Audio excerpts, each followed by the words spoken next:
इं 1909 मायथाइ Washington USA आव सनरा स्मार्ट मुंनि सासे आइजोआ मादार्स डेनि बिबुंथिखौ खोनासंदोंमोन। 11 बोसोर सिगां गावनि बिमाया रुंसारि जाबायमोन आरो बिफाया गावजों लोगोसे 6 गथ'फोरखौ हारसिं खांदोंमोन।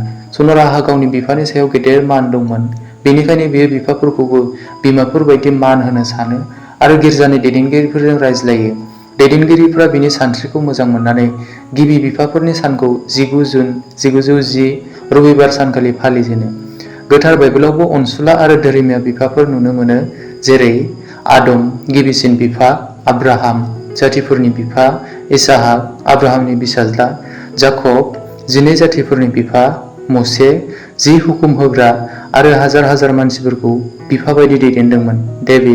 डेभिड राजाया दाय मावदोंमोन, नाथाय बियो गोसो गाबदों। उनाव बिनि फिसाज्ला सल'मनआ इजराइल हादरनि देरसिन राजा जादों।